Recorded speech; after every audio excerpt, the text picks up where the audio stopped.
እኔ በጣም ነው የምወደው፣ እኔ በጣም ነው እንትን የምላት ምናምን የማከብራት ምናምን ይላታል። በተረቢያና እንዲሁም ደግሞ የትችት ሰለባ ሆኖ የቆየ ቢሆንም አሁን ቅጠል አድርገው መጥተው ሙድ ይዙብሃል። አንዴ የሆነ ነገር ያረጉብሃል። ጆርዲ የምትባል ያ ሁላ ዲስኩር የምትደሰኩረው ፈጣሪ መሰክሬ ሀብታም እንደው አይጠጋትም። ከዚህ በፊት አንድ ሴት አለች። ያቺ ሴት የማን ጓደኛ ናት? የእሱ ጓደኛ ናት፣ የልጁ ጓደኛ፣ የባለቤትሽ ማለት ነው። እና በጣም ቤስት ፍሬንዶች ናቸው። እንግዲህ እነሱ በሚሉት ቋንቋ ቤስት ፍሬንድ ነው የሚሉት። እና ስትጠራው የሆነ ነገር ስትለው የሆነ ነገር ሲያዛት የሆነ ነገር ስታዘዙ በደንብ ነው የሚተዛዘዙት ምናምን ምናምን። አብረው ክለብ ይወጣሉ፣ የሆነ ሀገር አብረው ይሄዳሉ። በጣም እንድትመልሱ ይፈልጋሉ ከታች ማለት ነው ጋይስ። ኮመንት ስር ከታች ስታስቀምጡልኝ በማርያም እንደው በገብሪ ስለምፈልገው ነው ይሄን ነገር።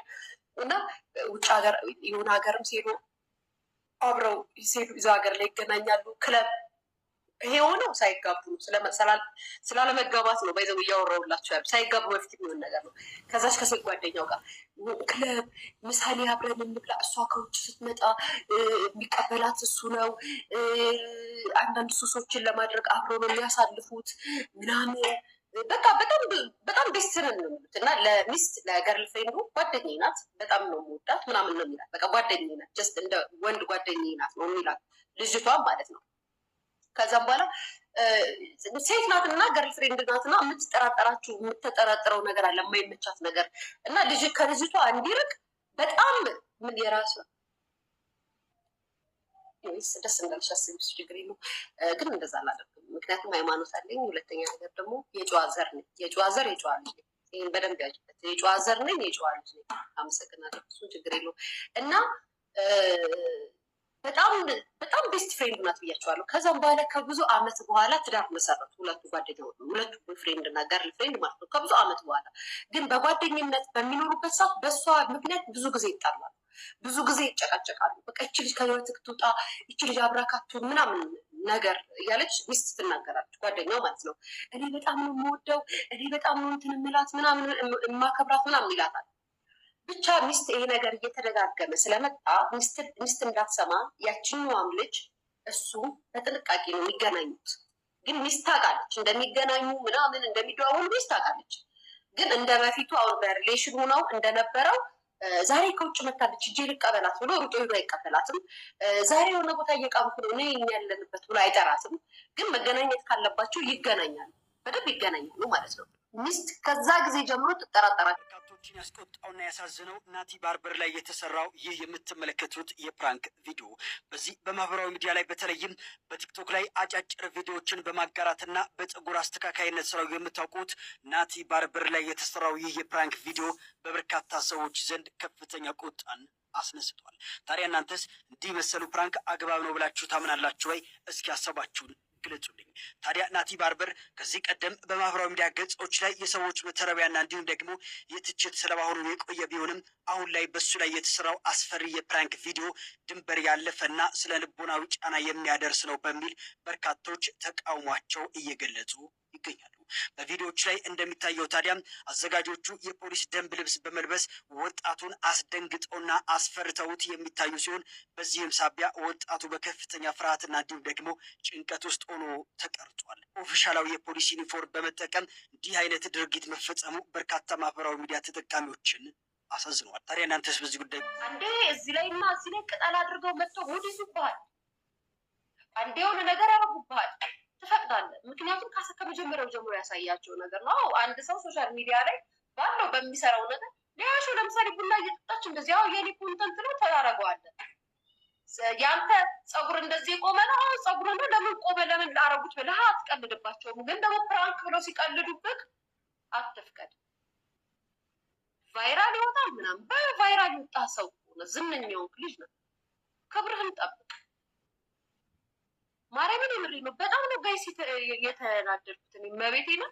ግን ቁጭ ብዬ ሳስበው በባለፈው ጭራሽ እኮ እኛ እንደዛ ተናግረን ስሜታዊ ሆነን ተበሳጭተን ተናግረን እኮ ብሩክታይት እና እንትና ማናት ጋዜጠኛዋ ናፍቁትና ሌላ እኮ ተሸለምኩ ጋይስ፣ ሽልማት ሰጣቸው እኮ።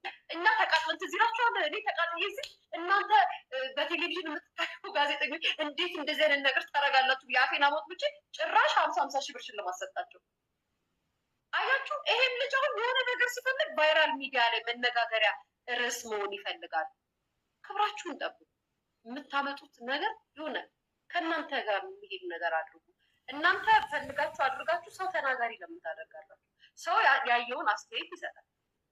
የሚቀበል ይቀበላል። በቃ የአዶናይና የጃኒን አይቻለሁኝ እና ላይክ እና ተቆርጦ እንትና ሄኖክ ድንቁ ነው አይቻለሁ። ተቆርጦ ሌሎችም አሁን ያልፖስትኳቸው አለ ያሰበበት ነው የመሰለኝ እንጂ እኔ እንደዚህ አልጠበቅኩም። ማለት አይ እንትን ብቻ አይደለም፣ ቀጮንም ሌሎችንም ፍራንክ አድርጌ ፖስት አላረኳቸውም። ገና ፖስት አላረጋቸውም። ብዙ ፌመሶች አሉ እኮ እንደዚህ እንደኔ ማለት ነው። ማለት ሪል ነው። ኧረ ከባድ ነው የምር እንዴ። እና በዚህ አጋጣሚ እናደንቅሃለን ሁላችንም። በተለይ ለስራ የምትከፍለው ሳክሪፋይ የምሬ ነው። እስከ ጥግ የምትሄደው ነገር በጣም ይመቸኛል። ይሄ ካለቀ በኋላ ቲክቶክ ቪዲዮም አብረን ብንሰራ ደስ ይለኛል። እኔ ራሱ እንትን ነው ከሄድኩኝ በኋላ አረ መጣ ብለው ነው የጠሩኝ እና ከዛ ቴንሽን ሆኜ ነው የመጣሁት። አንዳንድ ሰው ካራክተር ውስጥ ገብቶ ይሄ ሊያልፍ ይችላል። እንዴ በጣም እንትን ይለኝ ነበር ማለት ፈርቼ ነበር። ግን እንደዚህ ፖሊስ ጥሮት ሂዶ ምናምን የሆነ ነገር ተቀባብለ ሂደ ማለት እኔ በናቲ ባርበር ላይ የተደረገው ፕራንክ ከፍተኛ የሆነ ቁጣን አስነሳም። በቲክቶክ ላይ በፀጉር አሳካይነት የሚታወቀው ናቲ ባርበር ሰሞኑን እንግዲህ የተሰራበት አንድ የፕራንክ ቪዲዮ በበርካታ ሶሻል ሚዲያ ጠቃሚዎች ዘንድ መነጋገሪያ ሆኗል። ናቲ እንግዲህ ከዚህ ቀደም በማህበራዊ ሚዲያ ገጾች ላይ በርካታ ትችቶችን ሲያስተናግድ የቆየ ቢሆንም አሁን ላይ የፖሊስ ዩኒፎርም በመልበስ በሱ ላይ የተሰራው ክብረ ነክ የሆነ የፕራንክ ቪዲዮም ድንበር ያለፈና የሰውን ክብር የሚነካ ነው በማለት በርካቶች ተቃውሟቸውን በማህበራዊ ሚዲያ ላይ አሰምተዋል። ታዲያ በቪዲዮ ላይ እንደሚታየው የፕራንክ አዘጋጆቹም የፖሊስ ደንብ ልብስ በመልበስና ናቲ ባርበርን በማስደንገጥና በማስፈራራት ጭንቀት ውስጥ እንዲገባ ማድረጋቸው ተገቢ አይደለም ሲሉ በርካቶች ተናግረዋል። እናም የፕራንክ ቪዲዮዎች ሲሰሩ የሰዎችን ክብርና ስነ ልቦና ላይ ጉዳት ማድረስ የለበትም። በአጠቃላይ በናቲ ላይ የተሰራውም ሆነ ሌሎች መሰል ፕራንኮች የሰውን ድንበርና መስመር ማለፍ የለባቸውም በማለት በርካቶች ተናግረዋል። እናንተ ስለዚህ ጉዳይ ምን ሀሳብ አላችሁ? ሀሳባችሁን ኮሜንት ላይ ያጋሩ።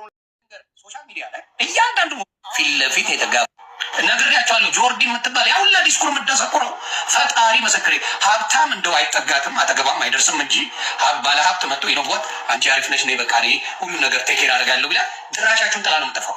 አካውንት ሆነ ብላ ዲአክቲቬት አድርጋ ነው የምጠፋው። አይ ዲአክቲቬት አድርጋ አልፈልግም ሶሻል ሚዲያ ላይ እንዳይሽ አልፈልግም። ምን አባቱ ይሰራልኛል? ጠርቅሞ ነው የምትለው። አለቀ። ብር ይመጭ። ብር እስኪመጣ ግን እንዲህ ትሰማለህ በየቦታው ይባላል። ከዛ ብር መጥቶ ስም እድሜ ማነው ስም ተብሏል። ይህ ሰውዬ ተጠይቋል። እርግጠኛ ነኝ የሆነችው ስሜ የዱቄት ፋብሪካ እና የዘይት ፋብሪካ ነው አላት። ስሜ ደምረሽ ድረሽበት 100 ሰራተኞች ያሉኝ አንድ ላይ አለቀ። ያልኳችሁ ብር ሁሉም ጋር ይመጣል፣ ሁሉም ጋር አይሄድም። አሲዳም ብር የሆነ በቃ የሚሄድበት መንገድ ብቻ አታውቀው። የሆኑ ሰዎች በደንብ ይዝናኑበታል። ጨንቋቸው አቅም የወንድ ልጅ ኮንፊደንስ የሚኖረው ገንዘብ ሲኖረው ብቻና ብቻ። በኃይለኛው ኮንፊደንስ የወንድ ልጅ የምታመጣው ገንዘብ ሲኖረው ነው። የስንት ብር ስራን የተቀጠረችው ቅድስት የስንት ብር ሰራተኛ ናት? እንዳሳብ ማለት ነው።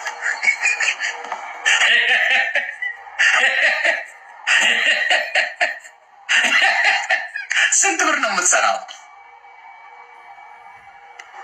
ተገባ አይመጣው። ስለዚህ ዞር ትላል። ኢትዮጵያ ላይ ስራ ሳይኖራት ሴት ልጅ አይፎን ካላት ያራድዬ ልጅ ይገባል። አልጨርሰው ነግሬያቸዋለሁ።